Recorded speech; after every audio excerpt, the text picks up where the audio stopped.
I told my own daughter that I could not watch the grandchildren that Sunday. I explained with my voice shaking and my chest tight with sorrow that I had to attend my brother's funeral.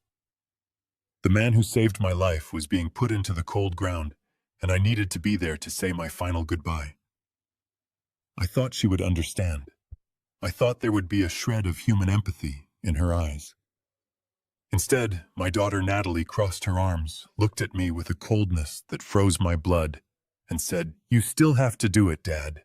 There is no other choice. We are dropping them off." I stood there in my own kitchen, stunned completely, unable to believe what I had just heard. If you are just tuning into this story, take a deep breath. What I am about to tell you is a story of betrayal, so calculated and so cruel it forced me to tear down my own family. Before I continue, please let me know in the comments which city you are watching from today. And hit that like button if you have ever had to stand your ground against toxic family members who tried to use you. The air in the kitchen grew heavy and suffocating. I looked at Natalie, trying to find the little girl I had raised, but all I saw was a selfish stranger. My brother Bill was not just a sibling to me. He was the only reason I was still breathing. My mind instantly flashed back to a freezing November morning in 1985. We were working on a massive high-rise construction site in downtown Chicago. I was a structural engineer, but that morning I was down in the dirt inspecting a deep trench for the foundation. Above me, a rusted steel cable snapped. A massive 2-ton steel beam fell from the crane directly toward me. I did not even hear it fall, but Bill did. Without a single second of hesitation, my brother sprinted across the uneven concrete, tackled me out of the trench, and took the crushing weight of that falling steel himself. The terrible impact shattered both of his legs instantly. He went through 12 grueling surgeries and spent the rest of his life walking with a heavy limp, relying on a thick wooden cane. He sacrificed his own body so that I could live. He suffered every single day in silence, never once complaining, just so I could go home safely and hold my little girl. And now, decades later, that very same little girl was standing right in front of me, coldly denying me the right to bury the honorable man who gave her a father. I asked her how she could possibly be so heartless. I asked her how she could demand this of me on the darkest weekend of my entire life. That was when Derek, her husband, stepped forward. Derek was a commercial real estate broker. He always wore these flashy, expensive custom suits that cost more than my first car, and he always treated me like I was just a foolish, outdated old man. He looked at me with that fake, condescending smile he always used and sighed loudly. He said, "Harrison, please do not make this about you. My firm is facing a catastrophic financial crisis. We have a life-or-death corporate merger scheduled in New York this weekend. If we do not fly out there and close this deal, the company goes under forever. We lose absolutely everything." Natalie quickly chimed in, her voice dripping with absolute venom and emotional manipulation. She stepped closer to me, aggressively pointing her finger at my chest. She asked me if I wanted my grandchildren to end up living on the street. She accused me of being horribly selfish. She said, "Dad, are you really going to choose a dead man over your living, breathing grandchildren? Do you want us to go bankrupt and lose our beautiful home? Bill is already gone. He does not know if you are at the funeral or not. But Leo and Mia need you right now." The guilt trip was incredibly heavy and perfectly calculated. They were gaslighting me, twisting my deep grief into sudden guilt. They knew exactly what my weakness was. They knew I would gladly walk through a burning building for my grandchildren. Leo was 8 years old, a quiet and highly observant boy, and little Mia was 6, full of joyful life and complete innocence. I looked past Derek and Natalie, gazing into the living room, where the 2 kids were sitting on the rug, playing quietly with their wooden toy blocks. They were completely unaware of the toxic poison spewing from their parents' mouths. My heart physically ached. I felt entirely trapped in a corner. I swallowed my heavy grief, clenched my rough, calloused hands into tight fists, and slowly nodded my head. I told them I would take the kids. I told them to go to New York and save their company. They did not even offer a single word of comfort. They did not say thank you or offer their condolences. Derek just checked his expensive gold watch, grabbed his heavy leather briefcase, and immediately turned toward the door. Natalie walked over to the living room, gave Leo and Mia a very quick empty hug, and told them to behave for Grandpa. Then they walked out the front door, practically jogging down my driveway without looking back. They climbed into Derek's brand new luxury car and started the powerful engine. I slowly walked out onto the front porch, holding my grandson Leo securely by his small hand. I stood there in complete silence, watching the sleek car reverse out of the driveway and speed away down the quiet suburban street. I felt a deep, hollow ache settling in my chest. I was mourning the tragic loss of my beloved brother, and at the exact same time I was mourning the daughter I mistakenly thought I had raised. I felt utterly defeated, completely crushed under the overwhelming weight of my own family's selfish demands. But then the quiet morning air was suddenly broken. Little Leo gently tugged on the sleeve of my faded flannel shirt. I looked down at him. He was staring intently down the empty street where his parents' car had just vanished into the distance. He looked up at me with his big, innocent eyes, his small brow wrinkled in genuine childhood confusion. He asked me a simple question that made the blood in my veins run absolutely cold. He said, "Grandpa, if Mommy and Daddy are going to a boring office in New York, why did they pack snowboards and ski goggles in the trunk?" I froze. The innocent question from my 8-year-old grandson hung in the crisp morning air, heavy and sharp as a shattered pane of glass. Snowboards. Ski goggles. I looked down at Leo, his big eyes blinking up at me, waiting for an answer that I suddenly did not have. My heart started to pound aggressively against my ribs. A cold, sinking feeling, the kind of absolute certainty that only comes from a lifetime of trusting your gut, washed over my entire body. I forced a gentle smile for the young boy, telling him that sometimes adults pack silly things for stressful trips just to feel a little bit better. It was a terribly weak excuse, but it satisfied him enough to make him run back inside to play with his little sister. I stayed on the wooden porch for a long moment. The silence of the neighborhood felt heavy and oppressive. I needed to know the absolute truth. I walked back into the house and made sure the kids were happily occupied with their wooden blocks in the living room. I quietly slipped into the kitchen and picked up Leo's digital tablet from the granite counter.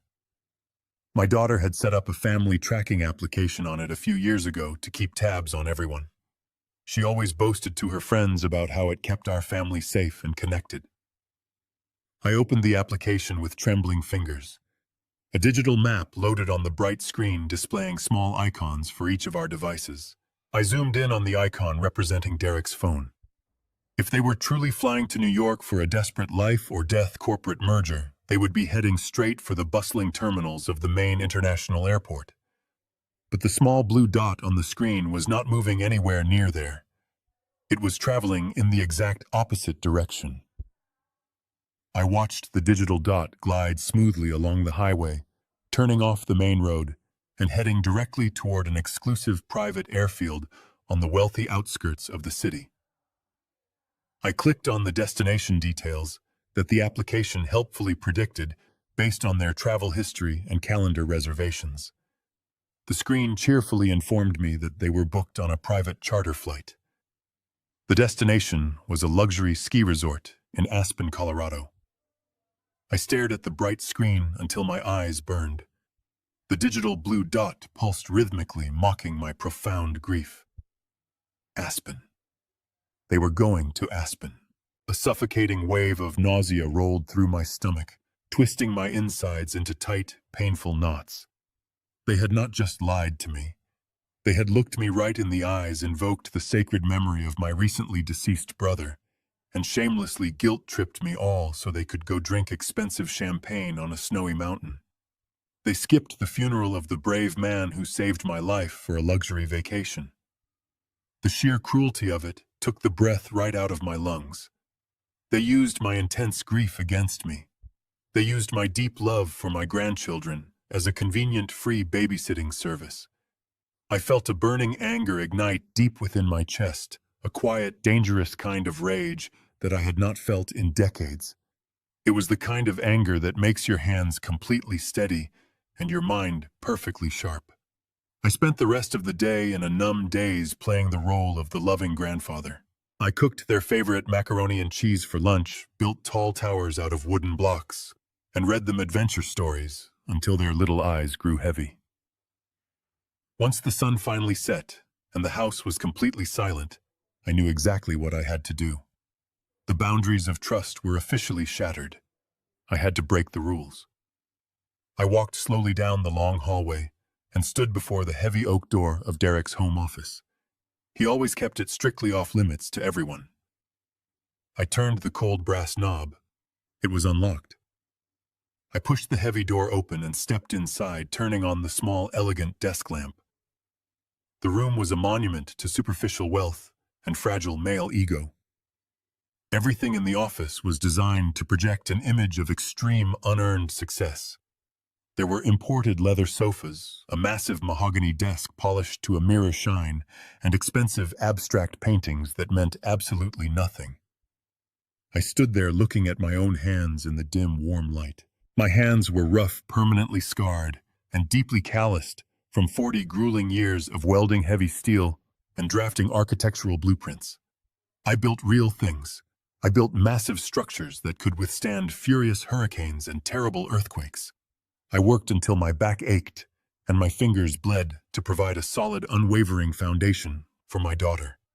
And she had chosen a man who built absolutely nothing, a man who traded invisible money and lived entirely on fake appearances. I felt a profound sense of failure as a father. I had somehow raised a daughter who valued this empty, flashy room more than she valued basic human decency. I began to search the room.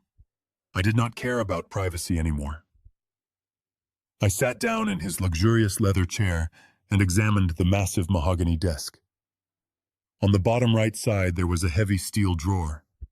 I pulled the handle, but it was locked tight. A small keyhole sat flush against the dark wood. But I am an engineer. I spent decades on rough construction sites, learning how things are put together, which means I also know how to take them apart. I retrieved a metal tension wrench and flathead pick from my toolbox. I knelt beside the desk, slid the tools into the keyhole, and applied gentle pressure. I heard a sharp click. The lock gave way. I pulled the drawer open. Inside was a thick folder. Printed across the front tab was my full name followed by my home address. My heart hammered against my ribs as I reached into the dark metal drawer and pulled out the heavy manila folder. The thick paper felt cold and rigid against my calloused fingertips. My full legal name, Harrison Cole, was typed clearly across the top label in bold black ink, directly above the address of the home I had lived in for over 40 years. I sat back in Derek's excessively plush black leather chair and carefully rested the folder on the polished mahogany desk. The quiet, steady hum of the central air conditioning suddenly sounded like a roaring wind. I slowly opened the cover. The first document I saw was a comprehensive property appraisal report. It was printed on thick, expensive paper, complete with high-resolution color photographs of my own front yard. I stared at the glossy image of my home. It was a beautiful 1920s craftsman-style house situated on a quiet, tree-lined street in the historic heart of Chicago. I did not just buy that house. I poured my literal blood, sweat, and tears into it. When my late wife and I first purchased the property, it was nothing more than a decaying, forgotten shell. Over 3 decades, I personally restored every single inch of it. I rebuilt the crumbling stone foundation with my own 2 hands, mixing the heavy concrete. I climbed the steep roof in the sweltering heat of summer to lay every single cedar shingle by hand. I spent countless late nights in my garage carefully sanding the original oak floorboards until they gleamed. That house was not just a piece of real estate. It was a living monument to my beautiful marriage and the safe haven I had built for my family. To see it reduced to a stack of clinical appraisal photographs sitting in my deceitful son-in-law's locked drawer made my stomach turn. I turned the pages of the report, scanning the dense blocks of financial text. The appraiser had meticulously documented the custom woodwork and the reinforced steel beams I had installed to open up the living room. They had assigned a market value of $1.8 million to my life's work. A terrifying question echoed in my mind. Why would Derek, a commercial real estate broker who dealt exclusively in high-rise office buildings, commission a residential appraisal on my private home, without telling me I had completely paid off the mortgage 15 years ago, shortly after my beloved wife passed away? I did that specifically to ensure that I would never owe a single dime to any bank for the rest of my life. I wanted to leave a completely unburdened, debt-free legacy for my daughter to inherit. I flipped past the final page of the appraisal report, desperately hoping to find a logical explanation, but what I found instead made the blood freeze entirely in my veins. Attached behind the photographs was a thick stack of legal banking documents printed on official watermarked paper from a major national bank. The bold capitalized letters across the top of the first page read, "Home Equity Line of Credit Agreement." My breathing became shallow. A home equity line of credit is a tool that allows a homeowner to borrow money by using the equity of their house as collateral. It is essentially a mortgage. I pulled a pair of wire-rimmed reading glasses from my shirt pocket, my rough hands shaking violently. I slid them onto my face and forced my aging eyes to focus on the fine print. The document outlined a massive financial transaction. Someone had successfully applied for and secured a massive loan against the completely paid-off value of my historic Craftsman house. I scanned down to the middle of the page where the principal loan amount was printed in bold, undeniable ink. $600,000. The numbers blurred together as a wave of intense vertigo washed over me. $600,000. It was an astronomical sum of money. If this loan went into default, the bank had the absolute legal right to foreclose on my property. They could seize the house I had rebuilt with my own bare hands, legally evict me, and auction it off to the highest bidder. My heart pounded a frantic rhythm against my chest. I felt a cold sweat break out across my forehead. This had to be a mistake. A bank cannot simply hand over more than $500,000 and place a massive lien on a property without the explicit legally binding authorization of the property owner. I had never spoken to a loan officer. I had never stepped foot inside that specific bank branch in my life. I had certainly never agreed to put my sanctuary at risk to fund whatever luxury vacations Derek and Natalie were hiding. I gripped the edges of the paper, my knuckles turning white under the strain. I rapidly flipped through the dense pages of legal jargon, ignoring the complex interest rate clauses and strict repayment schedules. I was driving straight toward the very last page of the contract, the only page that truly mattered. The primary signature page. I stared down at the bottom right corner of the document, where the primary borrower was legally required to sign their name in ink. My breath completely caught in my throat. There, resting perfectly on the solid black line, was my name. Harrison Cole. I leaned in closer, my eyes wide with horror and disbelief. It was a flawless, perfect forgery of my own handwriting. The distinct sweeping loops of my cursive and the deliberate angles of my signature had been copied with terrifying precision. I ran my thumb over the ink, feeling the indentation where the pen had pressed into the paper. And right beside that perfectly forged signature, making the fraudulent loan document absolutely official and legally binding, was the dark blue raised ink seal of an official state-registered notary public. I stared at the signature on the final page of the loan agreement, my mind completely paralyzed by the sheer audacity of the crime sitting right in front of me. It was not just a clumsy attempt at copying my name. It was a calculated, legally binding authorization sealed with the official stamp of a notary public. I ran my trembling fingers over the blue ink, feeling a profound sickness spreading through my chest. How could a major national bank approve a $600,000 loan without ever speaking to me directly? How could a professional notary legally witness a signature that I never provided in their presence? The terrifying questions swirled in my head like a violent storm. I leaned back in the plush leather chair, rubbing my aching temples as the cold reality began to set in.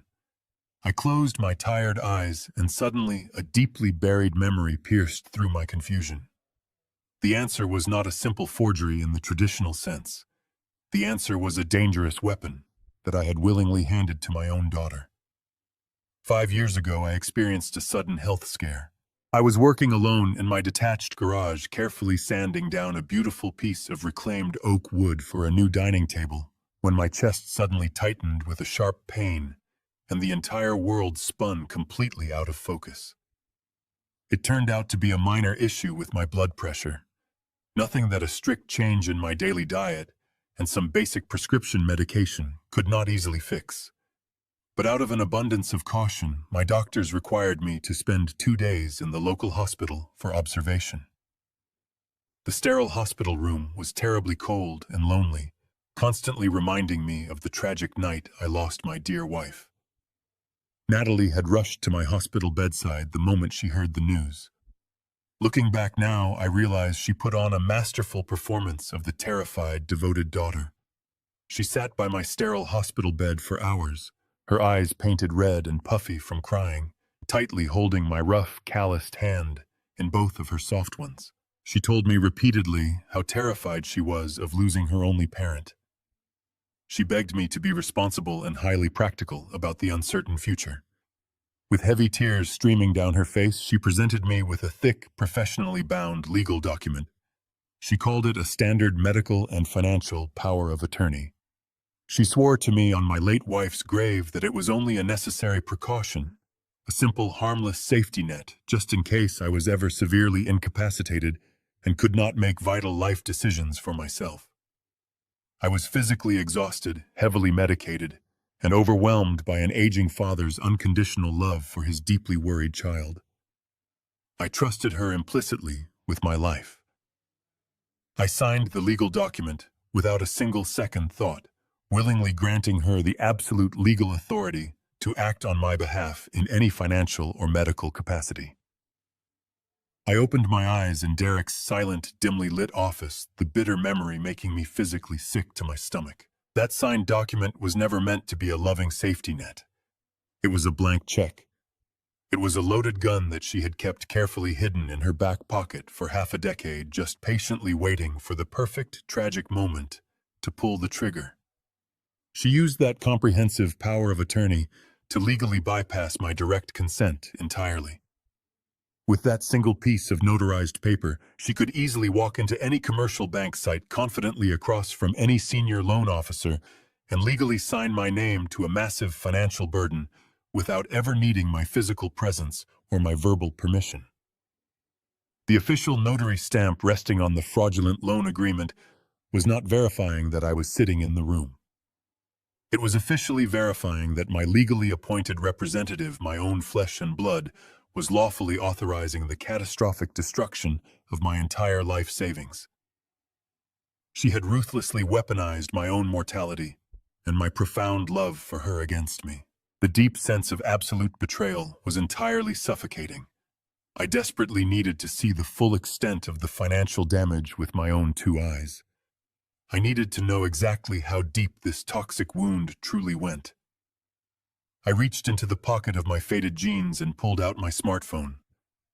I am a simple man of very predictable, old-fashioned habits. I live quite comfortably on my hard-earned pension and the modest savings I slowly accumulated over a long lifetime of grueling manual labor.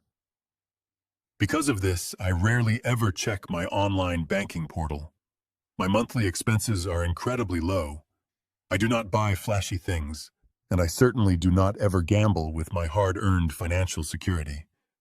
My calloused hands were shaking so violently in the quiet room that it took me 3 frustrating attempts to type in my secure digital password.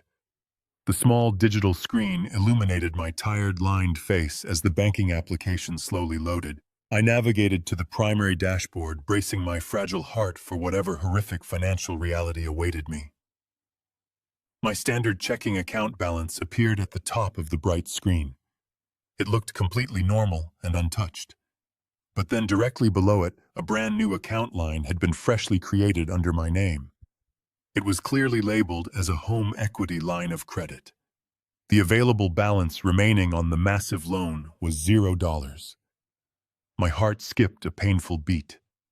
A $600,000 loan had been fully approved and completely exhausted. I quickly tapped on the recent transaction history for that specific account. The stolen money had not stayed in my possession for even a single minute. Exactly 3 days ago, the massive sum was initiated as an outgoing wire transfer. It was sent to a mysterious corporate entity called Apex Holdings LLC. I stared at those 3 words glowing on my digital screen. Apex Holdings LLC. The name meant nothing to me, but the terrifying reality settled heavily in my tired bones. $600,000 of my hard-earned legacy had vanished into thin air at 2 in the morning. I slowly closed the banking application and looked up at the expensive walls of Derek's home office. My grief over my brother's passing was still a heavy anchor, but a sharper emotion was rapidly taking over. Pure resolve. I was not going to be a silent victim. I was a structural engineer. When a building shows signs of a catastrophic failure, you do not sit down and cry. You bring in heavy machinery and you tear out the rot. I reached for my phone, scrolling past my daughter's name to stop at Jonathan Pierce. Jonathan was not just a lawyer. He was a ruthless corporate litigator, a legal shark who destroyed corrupt executives in federal courtrooms.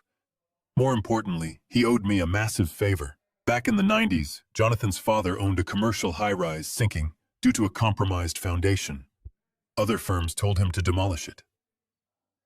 I spent 3 months in the mud designing a custom steel underpinning system that saved his father from total bankruptcy. Jonathan swore that if I ever needed anything, I only had to call. I pressed call. The digital clock read exactly 2 in the morning. The phone rang 3 times before the line clicked open. I heard a groggy voice demanding to know who was calling at such an ungodly hour. I did not apologize. I simply said his name and told him it was Harrison Cole. The irritation vanished instantly. I heard the rustling of blankets and the click of a bedside lamp. He asked what was wrong. I took a deep breath and laid out the entire nightmare. I told him about the skipped funeral, the fake merger, the trip to Aspen, the fraudulent appraisal, and the forged home equity line of credit. Finally, I gave him the name of the entity holding my savings. Jonathan did not offer empty sympathy. He offered immediate action. I heard him walking down a hallway, a door opening, and the rapid clattering of a mechanical computer keyboard. He told me to stay on the line. For 20 minutes, the only sound was the frantic typing of a master litigator, hacking through layers of corporate obfuscation. Jonathan had access to premium financial databases and private federal court registries the general public never sees. He started pulling the digital threads of Apex Holdings LLC. His voice broke the silence, cold and analytical. He told me Apex was a ghost. It was an anonymous shell company registered in Delaware just 3 weeks ago. The registered agent was a post office box, and the officers were hidden behind a privacy shield. But Jonathan was a predator in these waters. He bypassed the state registry and dug into corresponding tax identification numbers and banking routing codes. He cross-referenced those numbers with commercial real estate licenses in Illinois. A heavy sigh echoed through the phone speaker. He had found the absolute link. The shell company was quietly registered by a subsidiary law firm that directly represented Derek. I asked Jonathan why Derek would go through such elaborate illegal lengths to steal the equity of my home.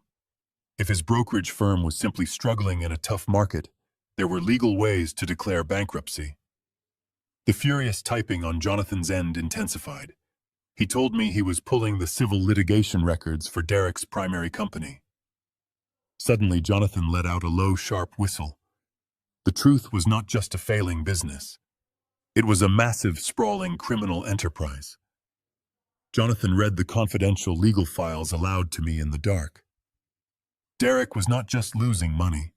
He was being actively sued by 3 different groups of powerful private investors for catastrophic embezzlement. For the past 4 years, Derek had been running a sophisticated financial shell game.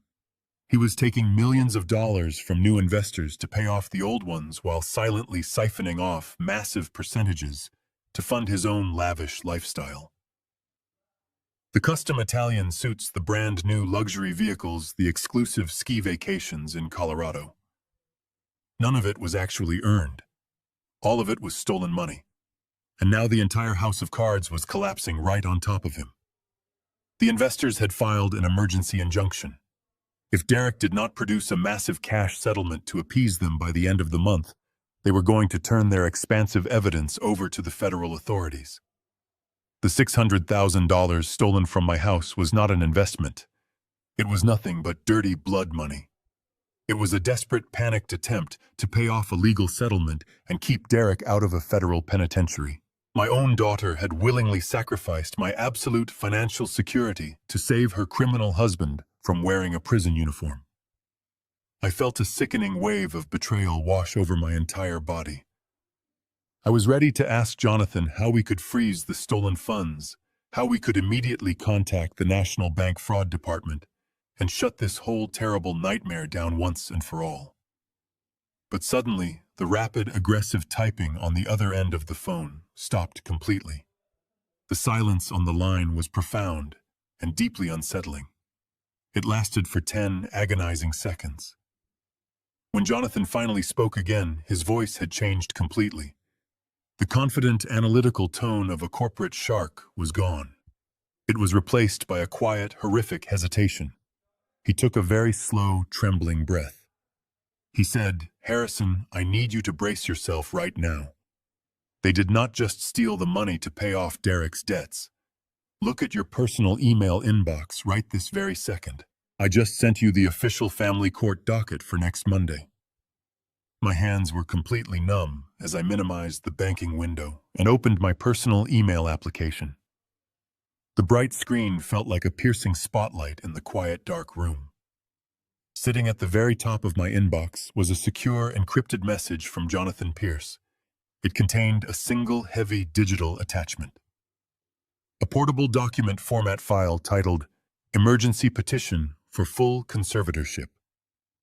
I tapped on the file with a shaking finger and watched it slowly load onto the screen, feeling a suffocating pressure building deep within my chest. The first page displayed the official seal of the state family court system in bold, black ink. I read the formal legal heading printed at the top. Petitioner Natalie Cole. Respondent Harrison Cole. My own daughter, the child I had protected and provided for my entire life, was formally suing me for total legal control over my physical autonomy and my financial independence. I read through the opening paragraphs, my stomach churning violently, with every single calculated, emotionless legal word. She was officially petitioning a federal judge to declare me entirely mentally incompetent and incapable of managing my own basic human affairs. Suddenly, the past 6 months of my life flashed before my eyes, rapidly shifting from innocent memories into a terrifying, premeditated nightmare. Since the beginning of the year, Natalie had been unusually attentive and aggressively involved regarding my personal health.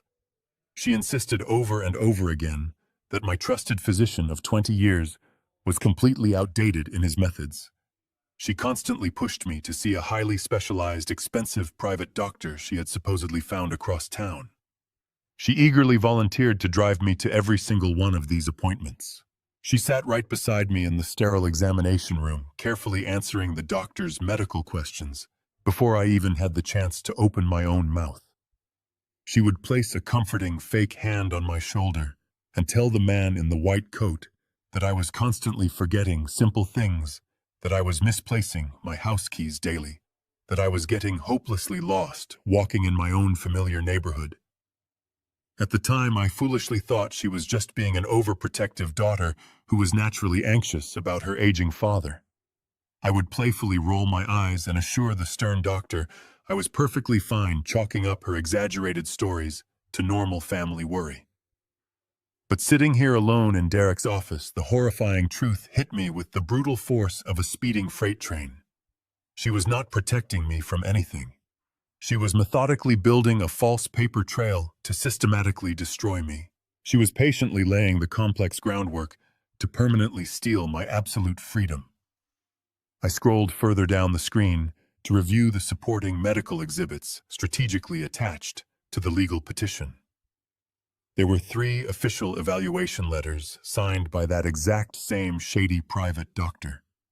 The clinical medical notes were an absolute malicious fabrication of my true mental reality. The doctor explicitly stated in bold letters that I was suffering from severe, rapidly advancing dementia. He falsely claimed I was experiencing frequent, frightening paranoid delusions on a weekly basis. He even wrote with absolute supposed medical authority that I had recently begun exhibiting sudden, uncontrollable, violent outbursts that posed a severe physical danger to myself and my surrounding family members. I was reading a chilling description of a terrifying stranger, a violent madman who belonged securely locked inside a hospital ward, not the quiet, gentle structural engineer who spent his peaceful weekends carefully building wooden birdhouses with his beloved grandchildren. The legal petition clearly outlined her ultimate devastating demand.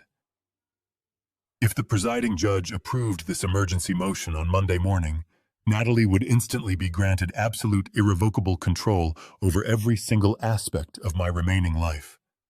She would have the unchecked legal power to liquidate my secure bank accounts, sell my historic craftsman house directly out from under me to pay off Derek's massive criminal debts, and forcefully lock me away in a restricted psychiatric care facility entirely against my will. I would permanently lose my home, my hard-earned life legacy, and my basic human dignity in the blink of an eye. I would become a helpless prisoner controlled entirely by my own blood. I read the damning document again, my engineer brain fighting desperately against the rapidly rising tide of my own emotional panic. I have spent my entire adult life meticulously analyzing architectural systems, constantly looking for the hidden weak points in massive structural designs. The federal legal system is just another structure. It heavily relies on solid foundational evidence to support its massive claims.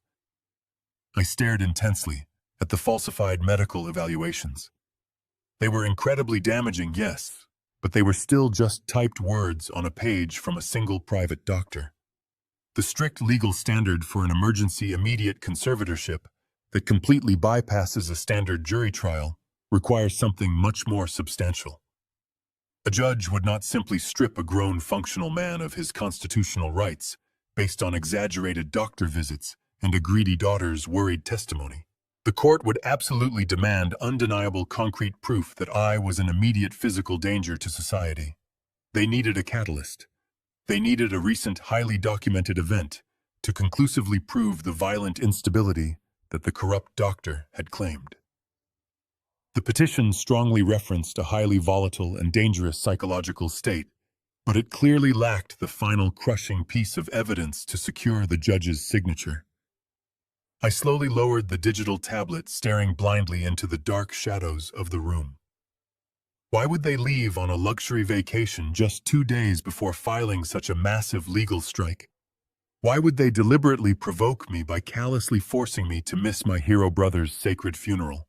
My blood turned to absolute ice in my veins. They needed me to break.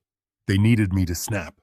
To get an emergency conservatorship, they need immediate, undeniable proof of my violent instability. I pushed the digital tablet away, my mind racing through the horrific implications of their timeline. If they needed a highly documented event to prove my supposed violent instability to a federal judge by Monday morning, then this entire weekend was not just a convenient vacation for them. It was a meticulously designed psychological trap. I needed to know exactly how they planned to spring it. I turned my attention away from the heavy mahogany desk and looked toward the sleek silver laptop sitting quietly on a side table. Derek was notoriously arrogant about his own intelligence. He constantly mocked the security protocols at his office, often leaving his devices in sleep mode rather than fully shutting them down. I walked over and gently tapped the trackpad. The screen instantly glowed to life, bypassing the login screen completely, because the device was still tethered to his home network. I minimized his crowded email inbox and scanned the open applications running in the background. My eyes locked onto a small gray icon shaped like a microphone. It was a professional audio recording software typically used for archiving long conference meetings. The program was left open, displaying a timeline of recent files. The most recent file was created just 2 days ago. The title of the file was simply labeled as Legal Strategy Session. I plugged a pair of expensive noise-canceling headphones into the side of the laptop, placed them carefully over my ears, and pressed the play button. A sharp hiss of static filled my ears, followed by the familiar arrogant throat clearing of my son-in-law. Derek was speaking to a man with a deep, authoritative voice. I quickly deduced from their formal tone that this was the aggressive family court lawyer they had hired to orchestrate my legal demise. The lawyer sounded impatient. He explicitly warned Derek and Natalie that the forged medical documents and the private doctor's testimony would only get their foot in the courtroom door. He clearly stated that judges are inherently skeptical of sudden conservatorship requests, especially when a massive financial estate is instantly on the line. The lawyer told them that unless they could present irrefutable, undeniable evidence of an immediate danger, the judge would likely order a lengthy, independent medical evaluation, which would completely stall their timeline and expose the fraudulent bank loan. Then I heard my daughter's voice. It was the same sweet voice she used 30 years ago, but now it dripped with a chilling, calculated malice. She told the lawyer not to worry about the independent evaluation. She assured him that they were going to deliver the perfect piece of damning evidence by Sunday night. I gripped the edge of the table, my knuckles turning completely white, as I listened to my own child outline her master trap. Natalie explained her strategy with the cold precision of a military general planning an ambush. She said, "My uncle's funeral is this Sunday. My dad has been mourning his brother all week. He is physically exhausted, completely heartbroken, and highly emotional right now. We are going to pack our bags and tell him we have a sudden life or death business trip. We will dump the kids on him at the very last second and force him to miss the burial service entirely. He will be absolutely furious. He will be severely sleep-deprived, grieving, and totally overwhelmed by taking care of 2 highly energetic children all by himself. We are pushing him right to his absolute breaking point." The lawyer asked how missing a funeral would prove advanced dementia and violent tendencies. Derek's voice chimed in thick with cruel amusement. Derek explained that they knew exactly how to trigger my deepest frustrations. They knew I was a man of immense pride and rigid structure. By trapping me in my own home while I was mourning the most important person in my life, they were creating a pressure cooker of raw emotional agony. They were actively counting on my immense grief to manifest as an uncontrollable, explosive rage. Natalie confidently told the lawyer that I would eventually snap. She said he is going to lose his temper. He is going to scream at the kids. He might even throw something against the wall out of pure frustration. And when he does, we will have the perfect high-definition proof of his violent instability. The judge will have absolutely no choice but to grant the emergency conservatorship order immediately. My breath caught sharply in my throat. Proof. How could they possibly capture high-definition proof inside my house while thousands of miles away? The lawyer asked them the exact same question. Natalie let out a soft, dark laugh that made my stomach aggressively churn. She said Derek spent the entire week setting up the house. We have complete coverage. The hidden cameras will catch every single second of his breakdown. The audio recording continued to play, but I could no longer hear the treacherous words. A deafening ringing noise completely overwhelmed my ears. Hidden cameras. My own daughter and her criminal husband had secretly wired my house to record my lowest, most vulnerable moments. They turned my safe sanctuary into a digital prison designed to destroy my life. I slowly took the heavy headphones off my ears and let them fall onto the desk. The quiet home office suddenly felt incredibly small and deeply sinister. Every shadow seemed to hold a dark secret. Every corner felt like a physical threat. I stood perfectly still, controlling my rapid breathing, with the strict discipline of a seasoned engineer. I slowly raised my head, scanning the expensive artwork lining the walls. My gaze drifted toward the ceiling, tracing the path of the electrical wiring. I stopped. Positioned directly above Derek's heavy mahogany desk was a standard circular smoke detector. I stared intensely at the small plastic grate. Deep inside the dark plastic air vents, a tiny unblinking red light stared directly back at me. My first instinct was violent. I wanted to grab the heavy brass lamp sitting on the corner of the mahogany desk and smash that plastic smoke detector into 1,000 jagged pieces. I wanted to scream into the hidden microphone and let them know that I had discovered their disgusting, treacherous trap. But I did not move a single muscle. The structural engineer inside my mind immediately took over, suppressing the raw, burning anger of a betrayed father. When you discover a massive structural flaw in a building, you do not just hit a load-bearing wall with a sledgehammer. If you strike blindly, the entire roof will collapse right on top of you, burying you in the rubble of your own impulsive rage. You have to step back, analyze the complex framework, locate the central pillar holding the toxic structure together, and remove it with absolute silent precision. I slowly lowered my gaze from the ceiling, acting as if I had merely been stretching my tired neck. I calmly turned off the silver laptop, wiped my fingerprints from the smooth trackpad, and quietly stepped out of the dark home office, softly closing the heavy oak door behind me. I went back to the guest bedroom and laid down in the dark, staring at the ceiling until the sun began to rise. I was not going to give them the explosive, violent reaction they so desperately needed. I was going to give them the exact opposite. When Sunday morning arrived, the exact day of my beloved brother's funeral, I did not shed a single visible tear. I pushed my profound grief down deep into the absolute bottom of my soul, locking it away behind a heavy door of pure resolve. I walked into the kitchen with a bright, cheerful smile plastered across my face. I opened the large stainless steel refrigerator and pulled out eggs, milk, and fresh blueberries. I started mixing pancake batter from scratch, humming a happy, upbeat tune just loud enough for the hidden microphones to pick up clearly. When little Leo and Mia woke up and wandered into the kitchen, rubbing their sleepy eyes, I greeted them with genuine, joyful laughter. I lifted Mia into the air and spun her around, listening to her sweet giggles fill the room. I let Leo help me flip the golden pancakes on the hot griddle, patiently guiding his small hands. Throughout the entire morning breakfast, I remained the absolute picture of a loving patient and perfectly stable grandfather. I told them funny stories about my childhood, asked them engaging questions about their favorite school subjects, and made sure my voice was consistently calm, measured, and entirely devoid of any frustration. But while I was smiling and serving warm maple syrup, my sharp analytical eyes were actively scanning every single inch of the open concept living space. I was systematically mapping the digital perimeter. I spotted a second hidden camera cleverly tucked inside the hollowed-out spine of a decorative book on the living room shelf.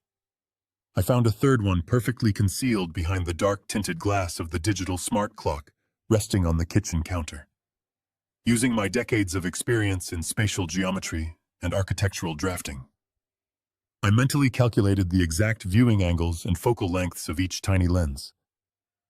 I identified the overlapping fields of vision, and more importantly, I pinpointed the very specific narrow blind spots where their digital eyes could not reach. I knew exactly where I could stand in the hallway to be completely invisible. I knew precisely which angle in the dining room would obscure my hand movements from the kitchen camera. I was no longer a helpless victim trapped in a digital cage. I was the architect navigating his own meticulously designed floor plan. By 10 o'clock in the morning, the children had finished their large breakfast and were happily settled on the plush living room sofa. I turned on the massive flat-screen television and found their absolute favorite animated movie. I made sure they had plenty of soft blankets and a large bowl of fresh fruit snacks. I stood in the exact center of the living room, looking directly toward the hidden camera concealed in the bookshelf.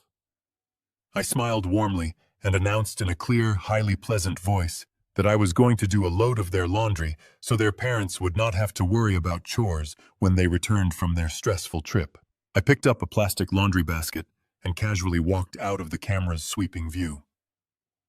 The moment I crossed the invisible threshold into the designated blind spot, my cheerful smile vanished entirely, replaced by a cold, hardened determination. I did not go to the laundry room. I had a much more important technical task to complete. I knew that professional-grade high-definition surveillance cameras, recording continuous video and audio, required a massive amount of digital storage. They could not simply rely on a basic wireless connection uploading to an external cloud, especially not with the heavy firewalls Derek proudly maintained for his commercial business files. They had to be hardwired to a central physical hub located somewhere completely out of sight inside the house. I quietly opened the basement door and crept down the wooden stairs, my rubber-soled shoes making absolutely no sound on the steps. The basement was a massive, unfinished concrete space primarily used for storing old holiday decorations and heavy exercise equipment. I walked past the dusty cardboard boxes following a thick bundle of insulated black cables running securely along the wooden ceiling joists. The thick wires eventually fed directly into a locked, heavily ventilated metal utility closet tucked away in the farthest, darkest corner of the cold basement. I pulled my metal tension wrench from my pocket and swiftly popped the cheap lock on the utility door. Inside the space, a server box sat on a shelf. I plugged my encrypted hard drive into the server. I stared at the blinking green light on the heavy metal server box, watching the digital progress bar slowly fill across the small monitoring screen. My encrypted hard drive hummed quietly in the damp, cold basement air as it systematically copied every single byte of their treacherous surveillance footage. I opened the file directory and clicked on the most recent video clip. The screen illuminated with a high-definition, wide-angle view of the living room above me. I watched myself walk across the floor, smiling, and carrying the plastic laundry basket, completely unaware in their eyes, yet perfectly in control in mine. I possessed the absolute proof of their premeditated trap. They had meticulously recorded my every move, intending to capture a manufactured breakdown, but instead, they had perfectly documented my complete sanity and their own malicious intent. Once the transfer was fully complete, I safely ejected my hard drive and slipped it deep into the front pocket of my faded jeans. I carefully closed the metal utility closet door, making sure to leave it looking entirely undisturbed. I walked back upstairs to the kitchen, checking on the grandchildren, who were still completely engrossed in their animated movie on the television. I stepped out onto the secluded back patio, pulling the sliding glass door tightly shut behind me to block out any noise. The crisp afternoon air filled my lungs. I pulled out my mobile phone and dialed Jonathan Pierce for the second time this weekend. He answered on the very first ring, his voice sharp and fully alert despite it being a Sunday afternoon. I quickly updated him on the hidden cameras I had discovered and the audio recording of their master plan that I had successfully extracted from Derek's laptop. I told him they were deliberately trying to manufacture a violent incident to secure the emergency conservatorship by Monday morning. Jonathan remained silent for a brief moment, digesting the sheer cruelty of my daughter's strategy.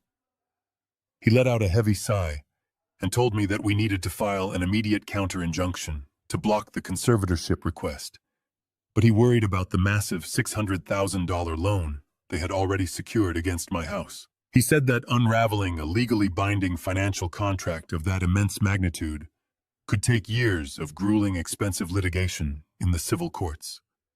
I stood on the wooden deck, looking out at the beautifully manicured backyard, and allowed a small, cold smile to form on my lips. I told Jonathan that we were not going to waste our time fighting in civil court. I told him it was finally time to execute Plan B. He sounded genuinely confused, asking me what I meant by that. I reminded him of a quiet Tuesday afternoon exactly 2 years ago, when I had unexpectedly visited his downtown law office. 2 years ago, during the week of Thanksgiving, I had returned home early from a routine grocery run. I walked into my bedroom and found Natalie kneeling on the floor inside my walk-in closet. She was holding a set of metal lockpicks, desperately trying to force open the heavy steel lockbox where I kept my most sensitive personal documents and family heirlooms. When I confronted her, she immediately burst into dramatic tears, claiming she was just looking for an old recipe card that belonged to her late mother and had gotten confused about where it was stored. I accepted her flimsy excuse in the moment to avoid ruining the family holiday, but my deeply ingrained intuition was screaming at me. A daughter does not secretly pick a heavy steel lock to find a recipe card. That very same afternoon, while she was busy baking pies in the kitchen, I drove straight to Jonathan's office. I sat in his leather chair and instructed him to immediately and permanently revoke the comprehensive power of attorney I had foolishly signed for her in the hospital 3 years prior. We drafted a brand new ironclad legal document that completely excluded Natalie from any and all access to my medical or financial decisions. We officially filed the revocation with the state registry, legally rendering the original document absolutely null and void. I simply never told her I did it. I let her continue to believe she held the ultimate key to my life, waiting to see if she would ever be greedy enough to actually try and use it against me. I stood alone on the quiet outdoor patio, looking out at the yard and listening to the gentle morning breeze rustling through the leaves of the tall oak trees. I explained to Jonathan that the original power of attorney document Natalie had proudly presented to the National Bank last week was legally dead. It was nothing more than a worthless piece of paper that had been officially revoked and completely invalidated 24 months ago. I heard a sudden sharp intake of breath on the other end of the line. Jonathan's brilliant legal mind rapidly processed the monumental implications of what I had just revealed to him. The silence on the phone stretched for a few tense seconds before a low, dark chuckle rumbled through the speaker. He said, "Harrison, if the power of attorney was legally dead 2 years ago, then she had absolutely zero legal authority to sign your name on those bank documents." He paused, the heavy weight of the incoming justice settling firmly into his voice. He said, "Harrison, the $600,000 loan she took out last week is not just a standard case of elder abuse or simple civil theft. By intentionally presenting a revoked legal document to a federally insured financial institution to extract hundreds of thousands of dollars, she crossed a massive legal line. It is federal bank fraud. And the penalty for defrauding a national bank out of more than $500,000 is a severe mandatory federal prison sentence that she can never escape." The reality of Jonathan's words hung heavily in the crisp afternoon air. Federal bank fraud. A mandatory federal prison sentence. I stood on the wooden deck, the phone pressed firmly against my ear, processing the absolute destruction about to rain down upon my family. I had spent my career building structures designed to withstand catastrophic failure, but there is no blueprint for surviving the collapse of your own flesh and blood. I thanked Jonathan for his brilliant legal mind and told him to prepare the necessary paperwork for the authorities. I ended the call. My mind immediately turned to the two innocent souls sitting in the living room, Leo and Mia. If Natalie and Derek were facing severe federal indictments, the children would become immediate collateral damage. They would be thrust into a chaotic state foster system and traumatized forever. I needed a secure foundation for them, someone entirely insulated from the toxic criminal decay of their parents. I thought of Derek's parents, Richard and Martha. They were fundamentally decent, hardworking people. Richard was a retired history teacher, and Martha had spent 30 years as a pediatric nurse. They lived a modest life, completely blinded by the flashy, superficial success their son constantly paraded in front of them. They truly believed Derek was a brilliant, honest businessman. I knew the truth would completely shatter their hearts, but I also knew they loved their grandchildren fiercely. I pulled my phone out and dialed Richard's number. When he answered, his voice was warm and completely unaware of the looming nightmare. I cut through the pleasantries immediately. I kept my voice incredibly low and told him that there was a severe life-altering emergency involving Leo and Mia. I instructed him to bring Martha and drive to the house right this very second. I specifically warned them to park their car a full block away, to walk quietly through the rear alleyway, and to enter only through the sliding glass door on the back patio. Richard did not ask any unnecessary questions. The pure urgency in my voice was enough. Less than 40 minutes later, I saw them hurrying across the backyard grass, their faces pale with profound worry. I quickly slid the glass door open and ushered them inside, keeping my finger pressed to my lips to demand absolute silence.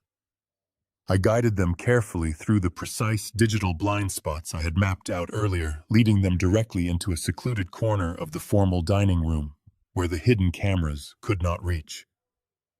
The children were still deeply engrossed in their movie in the adjacent living room, completely oblivious to the silent gathering.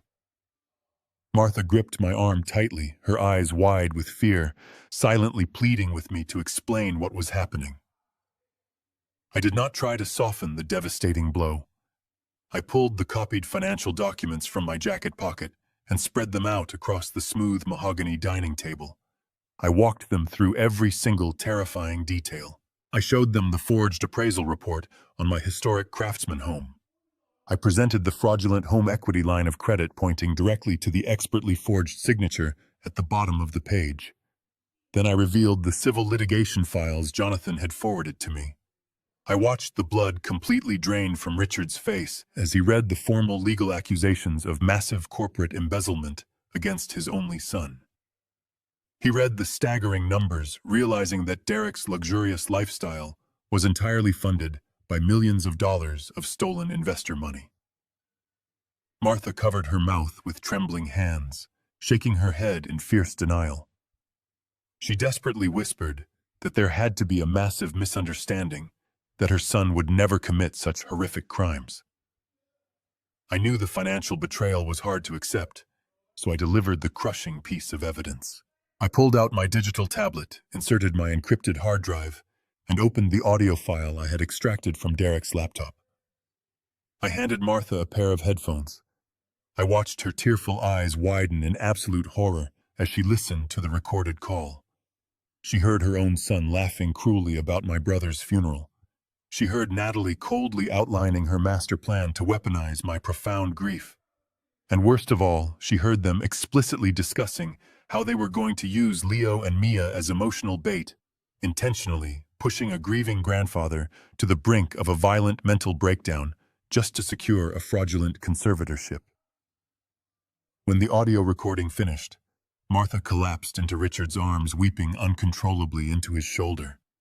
The heavy, muffled sounds of her broken heart filled the quiet dining room corner. Richard held his wife tightly, his jaw clenched so hard I thought his teeth might shatter. The deep, unconditional love he held for his son was instantly replaced by a fierce, protective anger for his innocent grandchildren. He looked up at me, his eyes burning with intense sorrow and absolute clarity. He asked me what we needed to do to protect the children from the monsters they had raised. I placed a gentle, steadying hand on Richard's shoulder. I told him to go into the children's bedrooms and quietly pack their suitcases with enough clothes and toys to last for several weeks. I told them to take Leo and Mia out through the back patio, load them into their car down the street, and drive straight to their house without looking back. Martha wiped her tear-stained cheeks, her voice trembling as she asked me what was going to happen when Derek and Natalie finally returned from their fake business trip. I looked directly into her terrified eyes, my voice dropping to a cold, unwavering whisper. I said to her, a massive, dangerous storm is hitting this house precisely at 6 o'clock tonight. And I absolutely do not want my sweet, innocent grandchildren sitting in that front living room, watching their own parents being dragged out the front door in heavy steel handcuffs. Richard and Martha nodded in grim understanding. They did not hesitate for another single second. They quietly slipped into the guest bedroom where I had temporarily stored the children's overnight bags and frantically gathered their belongings. Martha walked into the living room masking her profound devastation with a gentle grandmotherly smile and told Leo and Mia that they were going on a special surprise adventure to their house. The children cheered softly, completely unaware of the terrifying reality hovering just above their heads. I stood by the sliding glass door and watched them walk safely across the backyard grass, holding their grandparents' hands tightly. Once they disappeared down the alleyway, I locked the heavy glass door and pulled the thick curtains shut. The massive suburban house was finally completely empty. The silence that settled over the rooms was absolute and deeply suffocating. I walked slowly into the formal dining room, the heavy weight of the entire day pressing down on my tired shoulders. I walked over to the expensive crystal decanter sitting on Derek's polished wooden bar cart. I picked up 2 heavy glass tumblers. It was finally time to honor the man who had given me everything. I glanced up at the large grandfather clock standing in the long hallway. The polished brass hands rested perfectly at 2 o'clock in the afternoon. In a quiet, peaceful cemetery across town, my beloved brother Bill was officially being lowered into the cold, damp earth. I was not there to stand by his wooden casket. I was not there to place a final flower on his resting place. I was trapped inside a digital prison built by my own treacherous daughter. I unscrewed the heavy glass stopper of the crystal decanter and poured a generous measure of rich amber whiskey into both of the tumblers. I picked them up and walked slowly into the exact center of the living room, fully aware of the hidden camera watching my every move from the bookshelf. I did not care anymore. I set one glass down on the mahogany coffee table, placing it gently on a dark leather coaster. I held the other glass in my rough, calloused right hand. I looked at the empty space sitting directly across from me, visualizing my brother sitting there with his thick wooden cane resting against his knee. The deep, agonizing sorrow that I had suppressed all morning finally rose powerfully into my chest. I raised my glass to the empty room and began to speak aloud. My voice was low, steady, and filled with a long lifetime of profound gratitude and overwhelming heartbreak. I said, "I am so sorry I am not there with you today, Bill. I am so terribly sorry that I could not stand beside your open grave and tell the whole world what a truly honorable, brave man you were." I took a slow sip of the burning whiskey, letting the sharp heat ground my rapidly racing thoughts. I continued speaking to the silent shadows. I told him all about the terrible betrayal I had uncovered. I told him about the forged bank documents, the stolen hundreds of thousands of dollars, and the malicious, calculated plan to lock me away in a restricted psychiatric ward. I promised him that his immense, painful sacrifice in 1985 was not in vain. I said, "You broke your own body to save my life, Bill. You gave me a miraculous second chance to build a family. I spent my entire life trying to construct a beautiful, solid foundation for my daughter. But the materials I used were deeply flawed. The structure I built is entirely rotten from the very inside out. As a structural engineer, I know that you cannot simply paint over a collapsing, failing foundation.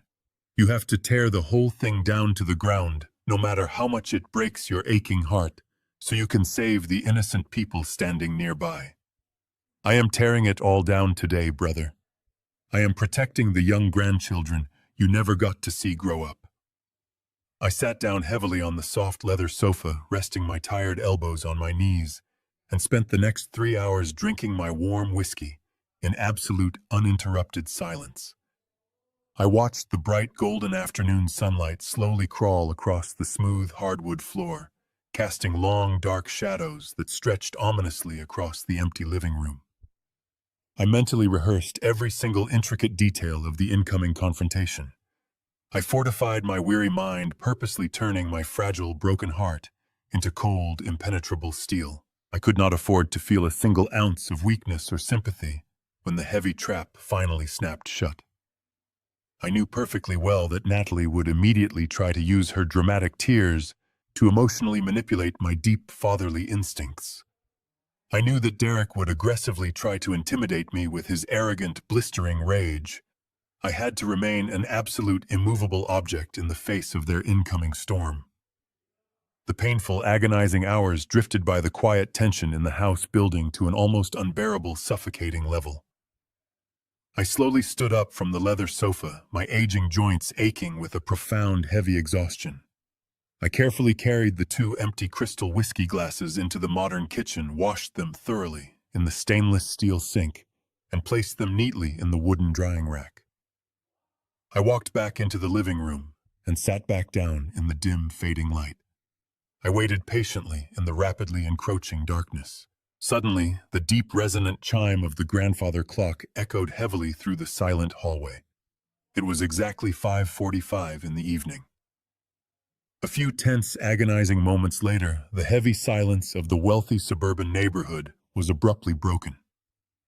I heard the distinct heavy crunch of expensive rubber tires rolling slowly onto the gravel driveway just outside the large front window. The luxury vacationers had finally returned. The heavy front door swung open, breaking the silence of the dark living room.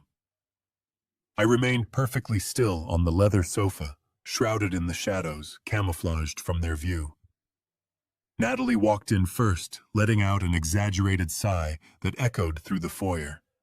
She was dressed in a business suit, playing the exhausted corporate executive to perfection. Derek followed closely, pulling his tie loose and massaging his neck, as if he had spent days over a boardroom table. They were not carrying the snowboards or ski goggles I knew they had packed. Instead, they were tightly gripping sleek leather briefcases, completing their carefully constructed visual lie. I watched them go through their deceptive performance, feeling a cold detachment replace the last fragments of my fatherly warmth. They dropped their heavy keys into the ceramic bowl by the door, the sharp clinking sound slicing through the quiet air. Derek loudly complained about the turbulent flight from New York, intentionally projecting his voice so it would carry through the house. He said the merger negotiations had been completely brutal, but they had miraculously managed to save his firm at the very last second. It was a masterfully rehearsed script designed to make me feel foolish and guilty for ever doubting their vital importance. I sat silently in the dark, my hands resting calmly on my knees, letting them dig their hole a little bit deeper. Natalie kicked off her heels and walked into the living room, reaching blindly for the wall switch. As her hand brushed the plastic panel, she noticed my silent silhouette in the dim light. She let out a sudden sharp gasp, stumbling backward in perfectly feigned terror. She clutched her chest with manufactured panic. She flipped the switch, flooding the room with a harsh illumination that made my tired eyes briefly sting. I did not flinch. I did not move. I just sat there, looking directly up at my daughter. The brief flash of surprise on her face quickly melted into calculated concern. This was the exact moment they had been waiting for all weekend. This was the highly anticipated climax of their psychological trap. She took a deliberate step toward me, carefully positioning her body so her facial expressions would be perfectly captured by the hidden camera tucked inside the hollowed-out book on the shelf behind her. I could see the sinister anticipation dancing in her eyes. She was waiting for the explosion. She was waiting for the grieving old man to finally snap under the pressure of their cruel abandonment. She crossed her arms tightly over her chest and narrowed her eyes, lowering her voice into a tone of condescending pity mixed with sharp accusation. She said, "Why in the world are you sitting here in the pitch dark, Dad?" She looked around the empty living room, her gaze sweeping over the perfectly clean kitchen and the silent hallway. She took another step closer, raising her voice just enough to ensure the hidden microphones would pick up every single word of her provocation. She said, "Are you losing your mind again? What is wrong with you? You are completely creeping me out. And where are my children? Where are Leo and Mia? Did you forget to feed them? Are they hiding in their rooms because you started yelling at them again?" She delivered the cruel accusations with absolute conviction, painting a terrifying picture of a dangerous, senile man who had completely lost touch with reality. Derek stepped up right behind her, crossing his arms and shaking his head in mock disgust. He looked down at me and said, "We trusted you to watch them for just one weekend, Harrison. We trusted you while we were out saving our family from financial ruin, and we come back to find you sitting in the dark like a complete lunatic. What exactly have you done with our kids?"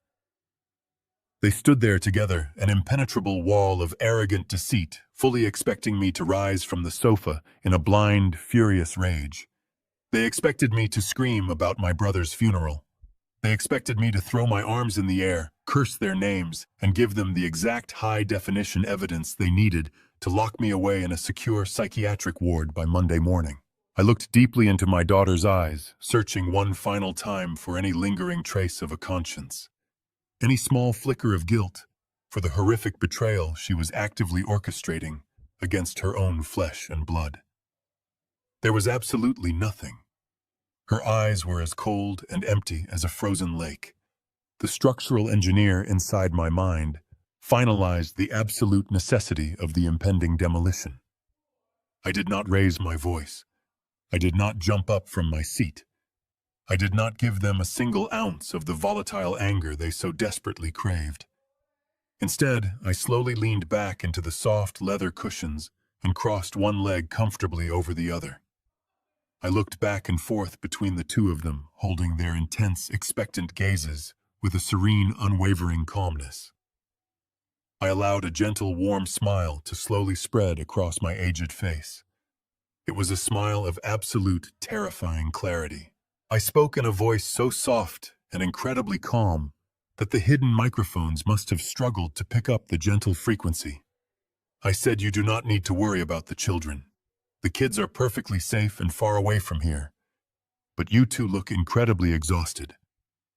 I paused for a brief, heavy second, watching the arrogant confidence begin to fracture across their faces. I kept my warm smile perfectly in place and said, "You two look like you had a very rough flight back from Aspen." The heavy silence in the room instantly shattered. The color drained entirely from Derek's arrogant face.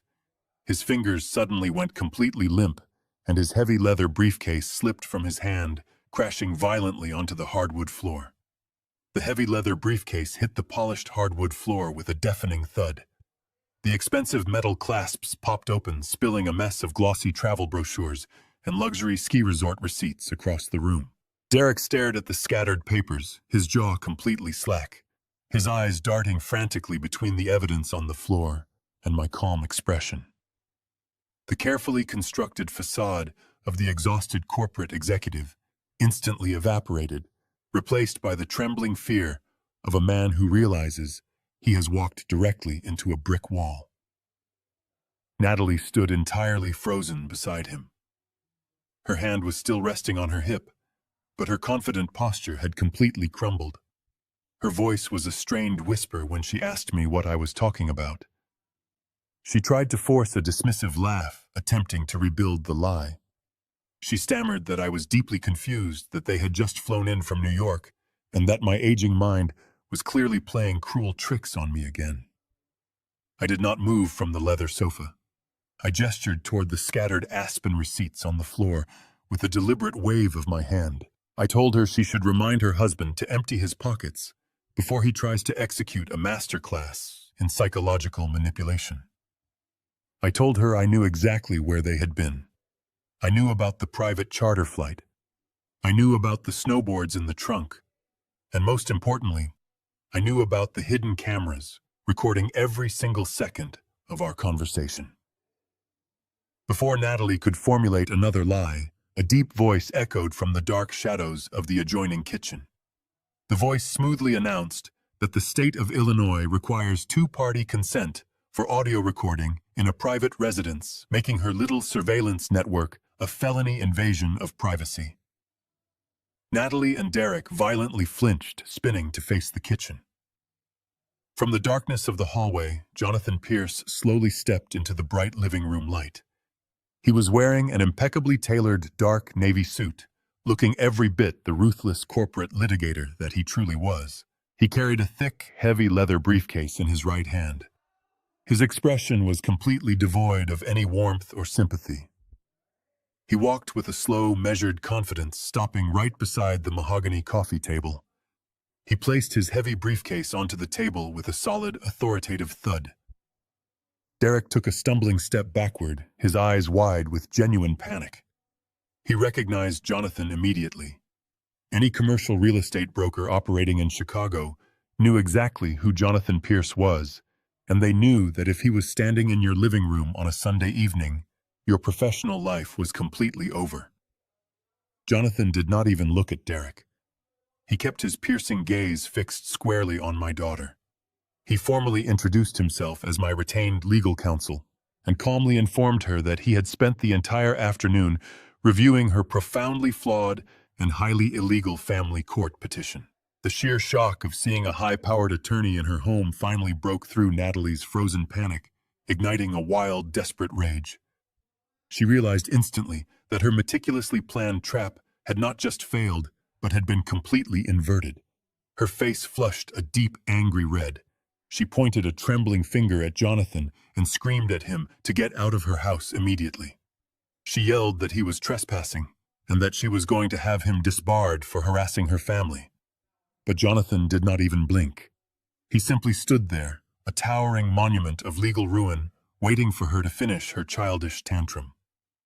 When yelling at my lawyer did not work, she turned her furious, wild eyes back to me. The mask of the concerned, loving daughter was entirely gone, replaced by a vicious, cornered animal. She screamed at the top of her lungs, demanding to know where her children were. She accused me of kidnapping them. She frantically reached into her designer purse, pulled out her mobile phone, and held it up like a weapon. She yelled that I was a completely deranged, violent old man who had finally lost his mind. She screamed that she was calling the police right this very second. She threatened to tell the emergency dispatchers that I had taken her children hostage, that I was a physical threat to society, and that this entire psychotic episode was the exact undeniable proof the family court judge needed to lock me away in a mental asylum for the rest of my miserable life. She wildly pressed the screen of her phone, her thumb hovering over the emergency call button, her chest heaving with aggressive theatrical panic as she continued to scream at me desperately, trying to create the violent scene she originally needed for her hidden cameras. I remained motionless on the leather sofa. I did not raise my voice to match her frantic screaming. I did not try to defend myself against her ridiculous, desperate accusations. I calmly reached into the front pocket of my faded jeans and pulled out my own mobile phone. I looked directly into my daughter's wild, furious eyes. I told her in a voice as cold and hard as structural steel that she did not need to bother calling the emergency dispatchers. I told her that she was absolutely right about one thing. The authorities definitely needed to see the undeniable proof of exactly what kind of monsters lived inside this beautiful suburban house. I looked at my glowing phone screen and pressed a single pre-programmed button. I sent a blank text message to a specific number Jonathan had given me earlier that afternoon. I looked back up at Natalie and gently placed my phone onto the coffee table. I told her the police were already here. Less than 5 seconds later, the heavy brass handle of the front door turned with a sharp mechanical click. The massive wooden door was pushed forcefully open, hitting the entryway wall with a loud bang. 2 federal agents dressed in dark windbreakers and a local uniformed police officer stepped firmly into the brightly lit foyer. The heavy footsteps of the federal agents echoed sharply against the hardwood floor of the foyer. Natalie instantly pointed a shaking finger in my direction, her voice cracking with manufactured hysteria as she ordered the officers to arrest me for kidnapping her children. She expected them to rush forward and tackle the crazy old man sitting on the sofa. Instead, the agents completely ignored her theatrical performance. They did not even glance in my direction. They walked right past her, their expressions hard and strictly professional, and focused their intense gaze entirely on her husband.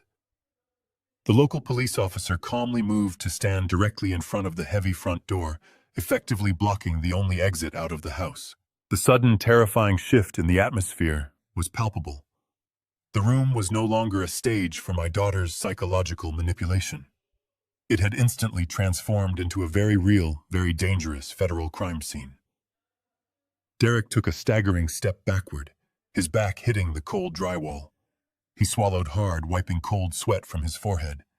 His eyes darted wildly around the room, desperately searching for a way out of a trap that he had not even realized was set. Jonathan Pierce did not waste a single second. He unlatched his heavy leather briefcase and reached inside. He pulled out a thick stack of official banking documents and slapped them forcefully onto the mahogany coffee table right on top of their scattered luxury vacation receipts. The sharp smack of the heavy paper hitting the wood made Derek physically jump. I watched his eyes lock onto the top page. It was the fraudulent home equity line of credit agreement, the very same document that contained my perfectly forged signature authorizing the massive loan. But Jonathan was not finished. He reached into his briefcase a second time and pulled out a single heavily stamped piece of paper encased in a clear, protective folder. He placed it gently on the table right next to the fraudulent loan contract. This paper was the ultimate key locking them out. He smoothed the paper with his hand and looked directly at Derek. He announced that the single sheet of paper was a legally binding state-certified revocation of the medical and financial power of attorney. He made sure to emphasize the official date stamped clearly in red ink at the top of the page. November 22nd, exactly 2 full years ago. The color completely drained from Derek's face, leaving him looking like a terrified ghost. Jonathan clasped his hands in front of him and began to outline the absolute destruction of their lives in a calm, methodical voice. He explained the law with the cold precision of a surgeon holding a scalpel. He told Derek that manipulating an elderly parent into giving up their financial autonomy is certainly a despicable act of moral bankruptcy, but in the eyes of the civil court, it can often be a long drawn-out battle. However, Jonathan continued intentionally presenting a legally dead, completely invalidated power of attorney document to a federally insured national bank is a vastly different story. He took a slow step closer to Derek, his imposing presence dominating the room. He stated that using that dead document to illegally extract $600,000 of pure home equity is not a family dispute. It constitutes a severe premeditated act of federal bank fraud. Jonathan pointed to the federal agents standing quietly in the room. He explained that because the targeted financial institution was federally insured, the crime carried immediate federal jurisdiction and a mandatory non-negotiable prison sentence of at least 10 full years behind iron bars. Jonathan did not stop there. He wanted Derek to know that every single dark corner of his criminal life had been fully illuminated. Jonathan casually mentioned the private corporate entity known as Apex Holdings. He watched Derek's knees visibly buckle at the sound of his own secret shell company. Jonathan calmly explained that the federal agents were already fully aware of the massive civil litigation currently pending against Derek's commercial real estate brokerage. He detailed how the stolen $600,000 had been illegally wired directly into that hidden account in a desperate last-minute attempt to pay off the angry private investors he had been actively embezzling from for the past 4 years. Jonathan's voice grew dangerously quiet as he delivered the final crushing blow. He told Derek that the authorities possessed the complete paper trail, the digital wire transfers, the fake appraisal report, and the audio recording from the hidden cameras, proving their malicious intent to silence me. The airtight trap they had spent months building for me had been completely reversed, and Derek was now hopelessly caught firmly inside its steel jaws. The profound weight of the incoming federal indictment crushed Derek instantly.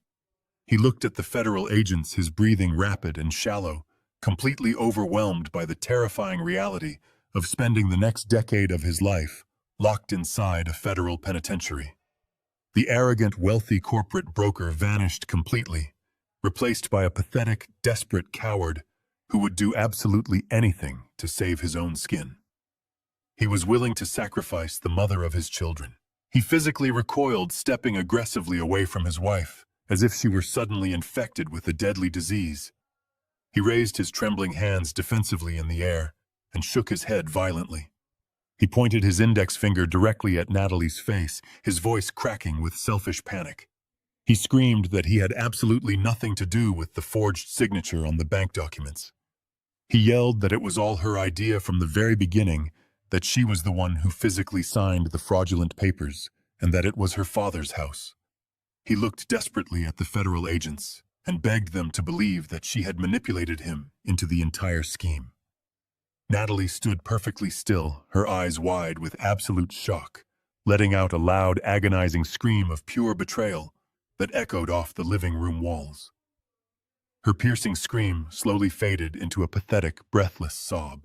Natalie stared at her husband, her face twisted in a mask of absolute horror, as she realized that the man she had conspired with was willing to sacrifice her without a single moment of hesitation. But the survival instinct of a cornered predator is a truly remarkable thing. Instead of collapsing into a puddle of defeated tears, she violently spun around and marched directly toward the two federal agents. She positioned herself firmly between the officers and her trembling husband, forcefully pointing her manicured finger back toward me. Her voice took on a frantic, pleading tone. She told the agents that they had to listen to her. She insisted that they were making a catastrophic mistake. She claimed that the entire situation was nothing more than a tragic misunderstanding brought on by a severely sick, delusional old man. She begged the officers to look at the family court petition she had filed, desperately trying to spin her malicious conservatorship plot into a protective medical shield. She told them that my mind was completely gone, that I was suffering from advanced dementia, and that my ruthless lawyer was taking cruel advantage of my rapidly declining mental state. She swore up and down that I was completely paranoid, that I had entirely made up the unbelievable story about a fake business trip, and that I had probably forged those complicated banking documents myself in a sudden fit of severe, uncontrollable psychosis. I watched my own daughter attempt to weaponize my sanity right in front of federal law enforcement. I did not feel a single drop of anger. I only felt a profound, exhausting pity for the hollow shell of a human being she had become. I slowly stood up from the comfortable leather sofa. My movements were calm, deliberate, and entirely steady. The federal agents immediately turned their undivided attention to me, their hands resting cautiously near their heavy utility belts, waiting to see how the supposedly violent, highly unstable old man would react to such aggressive public accusations. I did not shout. I did not wave my arms in protest. I simply reached into the front pocket of my faded jeans and pulled out my mobile phone. I calmly explained to the agents that my daughter and her husband had spent the entire week secretly installing hidden surveillance cameras throughout my private home. I told them that they did this to capture a manufactured psychological breakdown, because they desperately needed high-definition video proof to secure an emergency conservatorship order by Monday morning. I tapped the glowing screen of my phone, opened the digital audio file I had extracted from Derek's computer, and turned the volume speaker all the way up. I handed the digital device directly to the lead federal agent. The crisp, perfectly clear audio of Derek and Natalie discussing their treacherous Aspen vacation and their calculated plot to destroy my entire life filled the tense, quiet living room. The seasoned agents listened in absolute silence as my daughter's recorded voice cruelly laughed about my deceased brother's funeral. They heard her proudly outline her master plan to use her own innocent children as emotional bait to push a grieving grandfather to the absolute brink of temporary insanity. As the damning recording played, the last remaining drops of healthy color completely vanished from Natalie's face. Her frantic, desperate energy evaporated into the thin air, leaving her completely paralyzed by the undeniable, horrific echo of her own malicious words. The lead agent slowly lowered my phone, his stern expression hardening into a look of absolute professional disgust. He looked right at Natalie and told her that he had heard more than enough to establish criminal intent. Natalie slowly turned her gaze toward me, her eyes suddenly brimming with genuine, terrified tears. She took a small, hesitant step forward and softly whispered my name. She called me Dad, her voice breaking with the fragile innocence of a little girl desperately seeking forgiveness from her protector. But she was no longer my little girl. I looked her directly in the eye, my posture perfectly straight, and my voice devoid of any lingering fatherly warmth.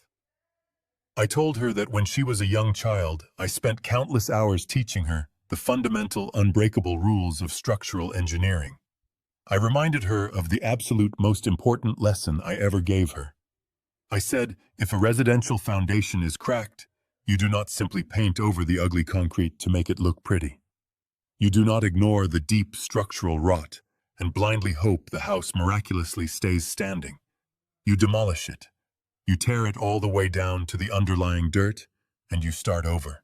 I told her that she was the deep structural rot threatening to collapse our entire family, and I was finally tearing it down. The federal agents stepped right past her, moving swiftly toward Derek. They commanded him to turn around and place his hands firmly behind his back. The sharp metallic ratcheting sound of heavy steel handcuffs locking securely around his wrists echoed through the silent suburban house like a final definitive gavel strike. As the local police officer began reading Derek his constitutional rights, reciting the familiar legal phrases about the right to remain silent and the right to an attorney, Jonathan Pierce stepped forward from the dark shadows of the hallway.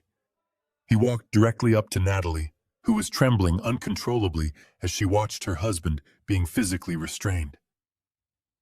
Jonathan reached inside the breast pocket of his tailored navy suit and pulled out a thick, sealed white envelope. He held it out to her, his expression completely unreadable and entirely professional.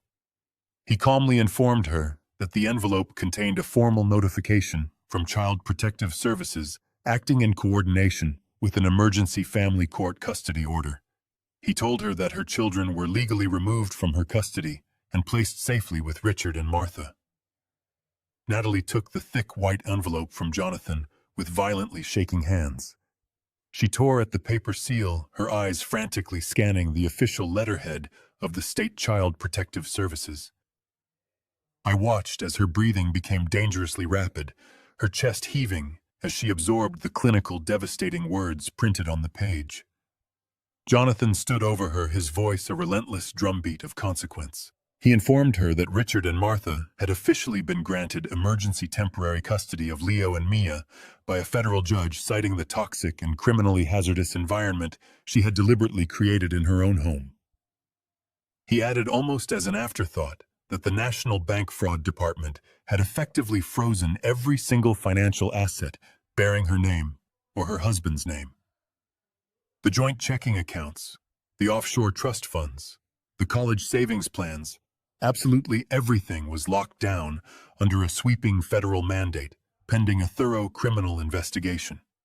She was entirely penniless, instantly stripped of the lavish lifestyle she had sacrificed her own father to maintain. At that exact moment, the lead federal agent grasped Derek firmly by the bicep and marched him roughly toward the open front door. Derek did not even look back at his wife. He just kept his head hung low, shuffling out into the cool evening air toward the waiting patrol cars, his expensive custom suit looking pathetic against the cold steel of the handcuffs. The local police officer followed closely behind, shutting the heavy wooden door with a loud final click that echoed through the foyer. The sound of the door closing seemed to break whatever fragile strings were still holding Natalie upright. She looked around the expansive, beautifully decorated living room, suddenly realizing the absolute magnitude of her profound isolation. Her criminal husband was gone, headed straight for a federal holding cell. Her precious children were miles away, safely protected from her toxic influence. Her bank accounts were completely frozen, leaving her without a single dollar to her name. She had absolutely nothing left.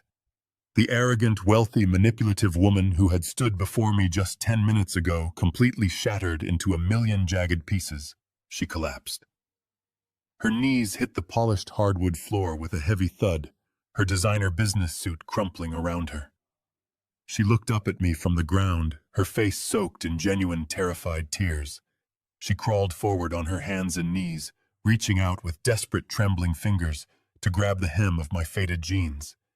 She buried her face into her hands and began to beg. Her voice was a broken, agonizing wail that tore through the quiet house. She pleaded for my forgiveness, her words tumbling out in a frantic, incoherent stream of desperate apologies. She cried that she was so incredibly sorry that she had made a terrible, unforgivable mistake. But even in her absolute lowest moment, She could not take full responsibility for her own malicious actions. She frantically began to shift the blame, pointing her trembling finger toward the closed front door where Derek had just vanished. She swore to me that it was all Derek's idea. She claimed that he had ruthlessly pressured her, that he had manipulated her into participating in the cruel conservatorship plot, because he was utterly terrified of going to federal prison. She sobbed that she was just a helpless, frightened wife trying to protect her family from his catastrophic financial mistakes, begging me to remember the sweet little girl I had raised. As I looked down at my weeping daughter, clutching my legs and begging for mercy, a deep, agonizing pang of fatherly sorrow physically squeezed my fragile heart. For a fleeting fraction of a second, I did not see the treacherous woman who had tried to lock me away in a psychiatric ward. I saw the little girl in the blue overalls who used to follow me around my dirty garage, handing me my heavy metal tools while I fixed the family car. I saw the teenager I had proudly walked down the aisle, the daughter I had fiercely protected with every ounce of my strength for over 40 years. My rough, calloused hand instinctively twitched, wanting nothing more than to reach down, stroke her hair, and tell her that everything was going to be all right, just like I had done 1,000 times before. But then the dark shadows of the empty living room shifted, and the cold reality of the day came rushing back with unforgiving clarity. I remembered sitting completely alone in this silent house at 2 o'clock in the afternoon. I remembered the heavy, crushing weight of missing my brother's funeral. I pictured Bill's wooden casket being lowered into the cold ground, without me there to say a proper, honorable goodbye. I remembered the tiny, unblinking red light of the hidden surveillance camera staring down at me from the plastic smoke detector, patiently waiting for me to lose my mind so she could steal my absolute freedom. The brief, warm spark of fatherly sympathy was instantly extinguished, replaced by a cold, impenetrable wall of structural steel. I slowly took a deliberate step backward, forcing her desperate, trembling hands to slip off the fabric of my jeans. I looked down at her tear-stained face one final time, my expression completely devoid of any lingering emotion. I told her that Derek may have provided the hidden cameras and the forged bank documents, but she was the one who had happily handed him the heavy hammer to smash my life to pieces. I told her that a true victim of manipulation does not eagerly use their own innocent children as emotional bait to destroy their grieving father. I told her that she had made her ultimate choice the moment she decided my freedom and my dignity were worth less than her luxury ski vacations and her imported leather sofas. I turned my back to her and slowly walked toward the front hallway. Jonathan Pierce silently followed closely behind me, his heavy leather briefcase gripped firmly in his right hand. I reached out and grasped the cool brass handle of the heavy wooden front door. Behind me, Natalie let out a raw, deafening scream of pure, unadulterated terror. She screamed my name over and over again, begging me not to leave her alone in the dark, pleading for a second chance that she absolutely did not deserve. I pushed the door open, stepping out into the crisp, clean evening air. I walked down the long, winding concrete driveway, without looking back a single time, leaving my daughter sobbing hysterically on the floor of the empty camera-rigged house she had built to be my permanent prison. The crisp evening air filled my lungs as I walked away from that sprawling suburban house. I reached the end of the long block where my reliable truck was parked under the dim glow of a street lamp. I climbed inside, gripped the worn leather steering wheel, and let out a long, shuddering breath.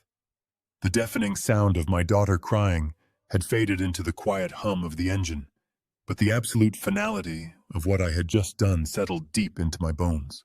I drove back to my peaceful craftsman home, walked through the front door, and locked it securely behind me. The terrible storm had finally passed, leaving nothing but a profound, ringing silence in its wake.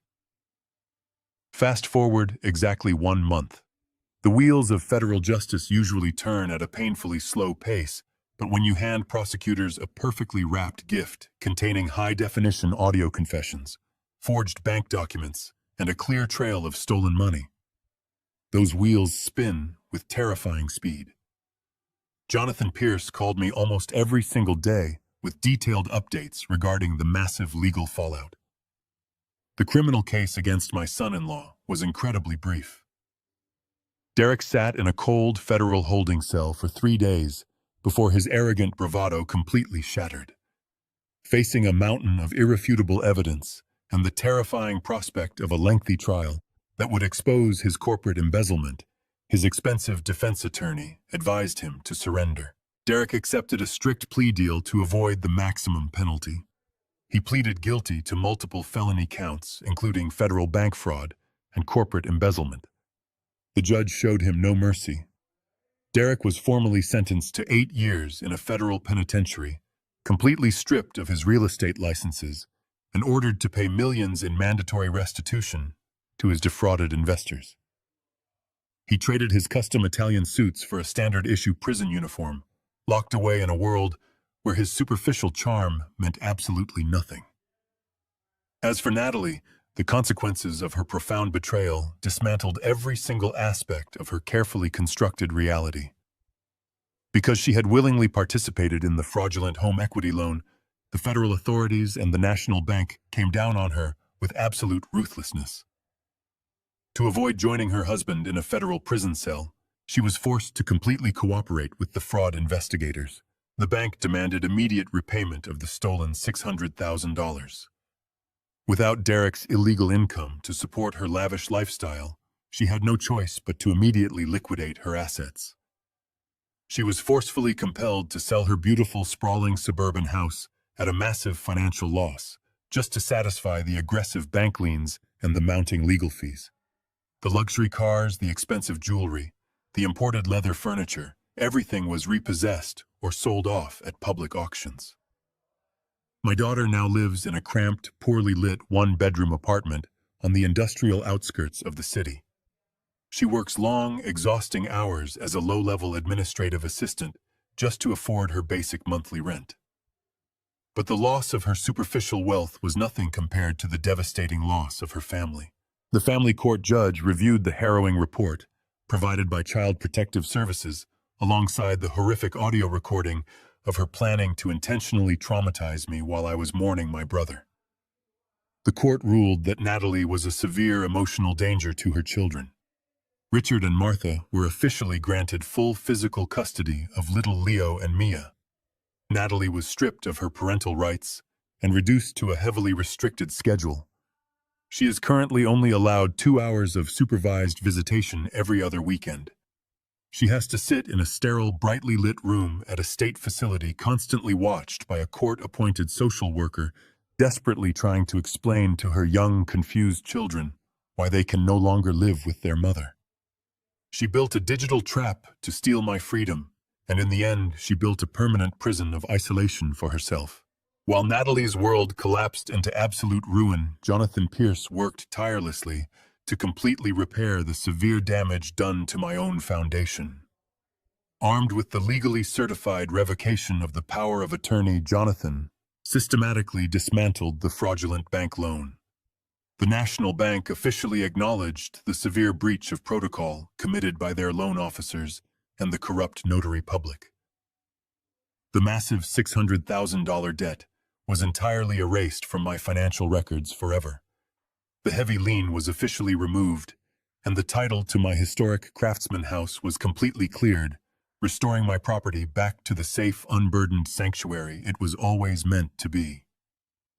The malicious family court petition was the next fragile pillar to easily fall. Jonathan filed an immediate motion to dismiss presenting the audio evidence of their calculated extortion plot. The presiding judge was absolutely furious upon hearing the truth. The judge threw the entire conservatorship case out of court with extreme prejudice, ensuring that Natalie could never again attempt to file such a baseless, vindictive claim against me in the state of Illinois. But Jonathan and I did not stop there. We turned our sharp focus toward the shady private doctor who had so willingly fabricated my medical evaluations. A physician who sells false diagnoses to help greedy relatives steal from the elderly is a dangerous threat. Jonathan submitted the doctor's fraudulent paperwork along with my pristine medical records from my actual physician directly to the state medical board. A swift, aggressive investigation was immediately launched. When the investigators raided his private clinic, they discovered a long, horrific history of similar fraudulent practices. The doctor permanently lost his medical license in absolute disgrace. He now faces severe criminal charges for medical fraud and conspiracy.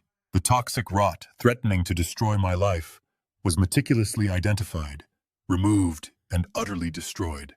I was finally standing on solid ground, again breathing free air in the quiet comfort of my own home, completely ready to rebuild my future. The crisp autumn air carried the cheerful sound of children laughing across the freshly mowed grass of my backyard. I stood on the wooden deck of my craftsman house holding 2 steaming mugs of black coffee. I walked down the short flight of stairs and handed one of the mugs to Richard, who was sitting comfortably next to his wife Martha on the sturdy cedar bench I had built many years ago. It was a beautiful Saturday afternoon, the kind of day that makes you appreciate the simple, quiet rhythm of a peaceful life. We sat together in a comfortable, companionable silence, watching little Leo and Mia chase a bright yellow soccer ball across the wide expanse of the yard. The children were completely vibrant and full of pure, unrestrained joy, entirely shielded from the devastating adult storm that had so violently upended their young lives just a few short months prior. Looking at Richard and Martha sitting in my garden, I realized that a profound shift had occurred in my understanding of what a family truly is. We were 3 aging parents who had all suffered the ultimate heartbreak of watching our own flesh and blood succumb to the absolute worst kinds of greed and moral decay. But instead of letting that shared tragedy break us apart or sink us into a bitter, lonely despair, it had forged a deep, unbreakable bond between us. We had become a new, highly unconventional family, carefully built from the broken pieces left behind by our toxic children.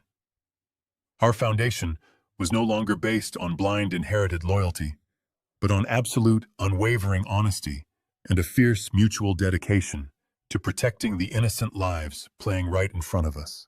Martha took a slow sip of her warm coffee and smiled brightly as little Mia successfully kicked the ball past her older brother, throwing her tiny arms up in a victorious cheer. Martha leaned over and gently patted my arm, her eyes shining with a deep, unspoken gratitude for the safe haven we had managed to create together.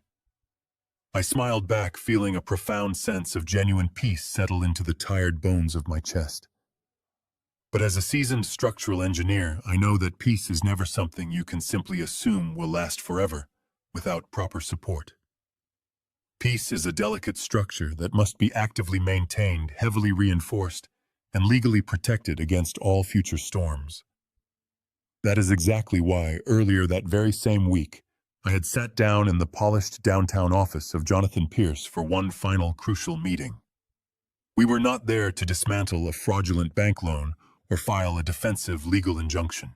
We were there to carefully construct a permanent, impenetrable financial fortress. I instructed Jonathan to take the entirety of my life, savings, my remaining retirement accounts, and the full legal deed to my beloved craftsman house and place every single asset directly into a highly restricted, legally binding, irrevocable trust. An irrevocable trust is a very specific, incredibly powerful legal instrument.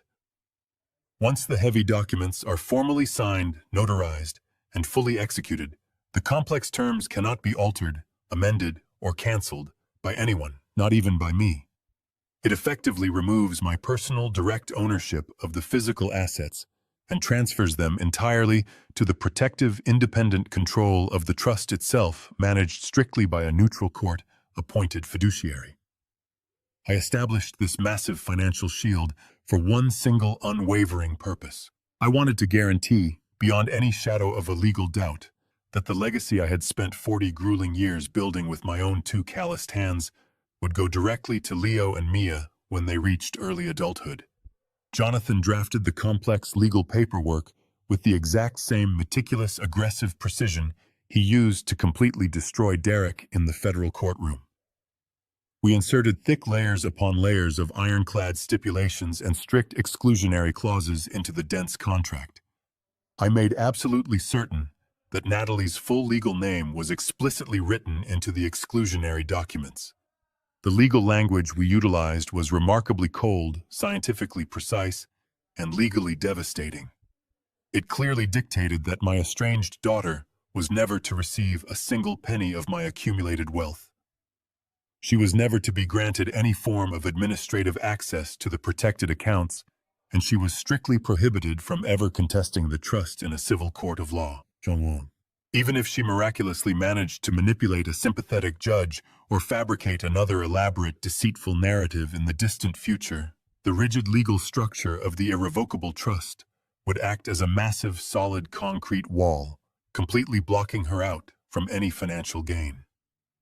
I had permanently and purposefully severed her from the financial safety net she had so arrogantly tried to steal from me. She would have to survive the rest of her natural life relying entirely on her own exhausted efforts, forever locked outside the wealthy gates she had tried to force open with cruel deceit. As I sat on the wooden bench watching my grandchildren laugh in the warm autumn sun, I knew that my architectural work was finally finished. I had successfully demolished the rotten, failing pillars of my past, and in their place I had poured a fresh, flawless concrete foundation that would easily support the bright, innocent future of the two young children I loved more than life itself. This new family we built was not defined by bloodlines, but by truth, respect, and a shared promise to always protect each other from the dark storms. I looked down at the rough calluses on my hands. They were the scars of a very long, difficult life. But for the very first time in my entire existence, I finally felt like I had built something that could truly stand the test of time. I took a deep, steadying breath of the crisp autumn air, knowing that they were all finally safe and secure for the rest of their long, beautiful lives ahead. A few days after my meeting with Jonathan, I woke up early in the morning before the sun had fully risen above the horizon. The neighborhood was completely silent, blanketed in a thick, cool autumn fog that clung to the damp grass. I dressed in my warmest flannel shirt and a heavy denim jacket, feeling a deep, profound need to fulfill a promise I had made in an empty living room weeks ago. I walked into the kitchen, opened the refrigerator, and pulled out a single glass bottle of dark stout beer. It was Bill's absolute favorite brand, the exact same kind we used to drink together on my back porch after a long, grueling week of pouring concrete and bending steel. I carefully placed the cold bottle on the passenger seat of my truck and drove slowly through the quiet city streets toward the local cemetery. The drive was peaceful, giving me ample time to reflect on the incredible turbulence of the past month. I drove through the tall iron gates of the cemetery just as the morning sun began to pierce through the heavy fog, casting long golden rays of light across the perfectly manicured green lawns and the neat rows of polished granite headstones. I parked my truck along the narrow gravel path, grabbed the cold bottle of beer, and walked slowly down the gentle hill toward the newer section of